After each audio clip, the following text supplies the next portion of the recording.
pessoal, é uma alegria estar com vocês aqui nesta série Uma Vida Cristã Saudável. Estamos encerrando então com o capítulo 5 da primeira carta de João, uma carta que foi escrita para dar cura à igreja. Na verdade, primeiro diagnosticar quais os problemas da igreja, quais as enfermidades, alguns vírus de falsas doutrinas tinham sido introduzidos, o gnosticismo era o principal deles, mas havia também os judaizantes, os nicolaítas e outras misturas com a cultura grega, a filosofia grega, e João então vem para combater falsas doutrinas. Então é muito importante a gente entender que nesse tempo a igreja já tinha crescido bastante, mas não havia Bíblia como nós temos hoje. Então ele precisava de escrever uma carta esclarecendo certas situações. Então, preste bem atenção. Ele enfatiza aqui, por exemplo, quem são os nascidos de Deus.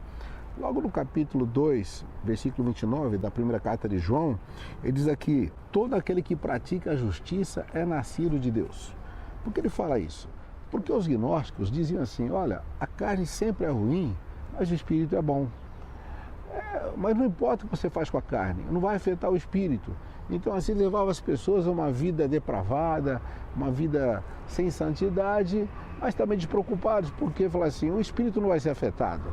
A carne é ruim mesmo, a carne é matéria. Com isso até negavam a encarnação de Jesus. Falava, se Jesus veio em carne, ele com certeza ele foi mau. Então Jesus teve um corpo diferente, uma espécie de um super-homem, algo assim diferenciado. Mas não é verdade. A Bíblia diz que o Verbo se fez carne, habitou entre nós. Agora, todo aquele que pratica a justiça é nascido de Deus, porque tem a semente de Deus, a semente da santidade, a natureza de Deus. Ele também diz assim: todo aquele que é nascido de Deus não vive na prática do pecado. Olha, viver na prática do pecado é algo que é contínuo, algo que já passa a ser rotina, habitual. Quem nasceu de Deus não se acostuma mais com o pecado. Se cair em pecado, imediatamente sente uma tristeza profunda, sente algo assim incomodando, ele tem que confessar, ele tem que se arrepender, aí volta a ter aquela paz. E também diz, todo aquele que crê que Jesus é o Cristo, é nascido de Deus. Olha, alguns negavam até que a divindade de Jesus, ele falou, vocês não nasceram de Deus. Ele também fala a respeito do amor. Ele fala, aquele que ama é nascido de Deus e conhece a Deus. Quem não ama, a Deus não conhece, porque Deus é amor. As pessoas não tinham amor e falavam que tinham nascido de Deus. Não, ele falou, o amor é a marca, Deus é amor. Quem nasceu de Deus tem essa marca importante. E no capítulo 5, versículo 18, ele fala, nós sabemos que todo aquele que é nascido de Deus vence o mundo. E esta é a vitória que vence o mundo, a nossa fé. Ele também fala muito sobre a luz. Fala, Deus é a luz, não há nele treva alguma. Então, se nós andarmos na luz como Ele na luz está, temos comunhão uns com os outros, e o sangue de Jesus Cristo, seu Filho, nos purifica de todo pecado. E no capítulo 2, versículo 9, é interessante que ele diz assim, aquele que odeia o seu irmão e diz que está na luz, na verdade está em trevas. E é perigoso, porque as trevas lhe cegaram os olhos, ele não sabe para onde vai. E ele fala também sobre trevas, tenha muito cuidado. Trevas é tudo aquilo que esconde. Quando nós pecamos, você percebe que a tendência é esconder o pecado. É por isso que o Espírito Santo trabalha em nós para nós confessarmos. E confessar significa vir para a luz. Se confessarmos nossos pecados, Ele é fiel e justo para nos perdoar os pecados, nos purificar de toda injustiça. Mas, então, seguindo aqui nosso roteiro do capítulo 5 da primeira carta de João, para encerrarmos esse assunto tão importante, ele diz então, todo aquele que crê que Jesus é o Cristo, este é nascido de Deus. Uma pergunta interessante que ele responde, será que alguém pode chamar Deus de mentiroso? Você fala, olha, não sei não. Olha, ele fala, é sim, é possível. Porque ele diz assim, se nós aceitamos o testemunho dos homens, o testemunho de Deus tem muito maior valor. E qual é o testemunho que Deus deu a respeito do seu Filho? Ele disse que a vida eterna está no seu Filho. Então, quem não crê em Deus o faz mentiroso, porque não crê no testemunho que Deus dá a respeito do seu Filho. Quem tem o Filho tem a vida, mas quem não tem um filho não tem a vida eterna. Uma pergunta que você pode fazer a muitos religiosos, você tem certeza da salvação? Você tem a vida eterna? Muitos vão falar assim, não sei, só Deus sabe. Deus sabe todas as coisas, não posso saber uma coisa dessa? Olha, João está dizendo aqui que um dos principais propósitos dele escrever esta carta para a igreja, dizer assim, para que vocês saibam e tenham plena convicção que tem a vida eterna.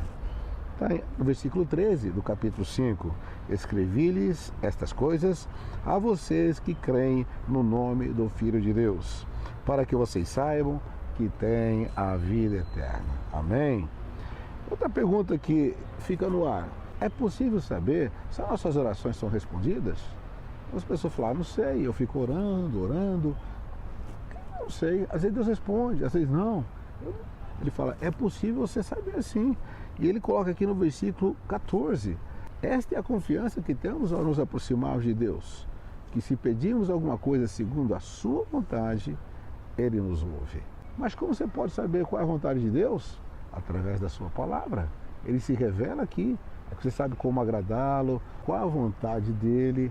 A vontade dele é boa, perfeita e agradável. Você fazendo a vontade de Deus, fique tranquilo, porque as suas orações serão atendidas por Ele. Algo importante também é que João fala, eu continuo dizendo no versículo 18, algumas evidências importantes de quem nasceu de Deus. Sabemos que todo aquele que é nascido de Deus não vive em pecado. Antes, aquele que nasceu de Deus o guarda e o maligno não lhe toca. Em outra versão diz, o maligno não lhe atinge. Olha, você está protegido. Se você nasceu de Deus, o maligno não lhe toca. O inimigo não tem mais poder sobre a sua vida. Pode acontecer algo pela permissão de Deus, para que através dessa situação, talvez dolorosa, Deus trate com você, aproxime você mais dele, mostre o poder dele e a sua misericórdia na sua vida. Mas você tem uma garantia, você nasceu de Deus, o maligno não lhe toca. E ele termina a sua carta aqui no último versículo, que é o 21, dizendo, filhinhos, guardai-vos dos ídolos. Você fala, mas será que alguém que é nascido de Deus vai ter ídolo? Olha, você já jogou as figuras fora, imagens, aquelas representações de divindades, símbolos, já foi jogado fora. Agora ele está falando de outros ídolos. Às vezes, esses ídolos podem ser coisas que estão ocupando o lugar de Deus na sua vida. Tudo aquilo que impede você de amar Deus sobre todas as coisas é idolatria. Porque o maior mandamento é que você coloque Deus em primeiro lugar. E se algo está impedindo que Deus seja o primeiro, então isto é um ídolo. Também há outro conceito muito importante. Tudo aquilo que nós fazemos só porque é moralmente correto é idolatria. Aí você fala, mas eu fiz tudo certinho, isso é idolatria? Eu sou idólatra? Olha, se você faz tudo certinho, mas com a sua força, a glória é para você. Você vai ficar vaidoso. Você vai até julgar os outros e falar assim, tá vendo? Eu sou melhor que os outros. As pessoas não fazem que nem eu. Eu sou o melhor pai, eu sou um bom esposo, bom trabalhador, um bom patrão, um ótimo cristão. Cuidado, se você faz só porque é moralmente correto, é idolatria.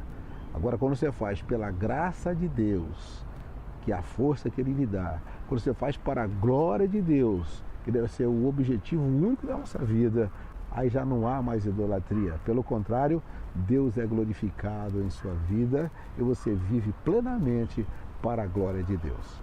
Seguindo esses princípios básicos aqui apresentados na primeira carta de João, eu creio que você pode fazer um autodiagnóstico da sua saúde espiritual. E desde já agradecemos a sua participação nessa série de mensagens e que você obtenha progressivamente, de fé em fé, de glória em glória, uma vida cristã cada vez mais saudável.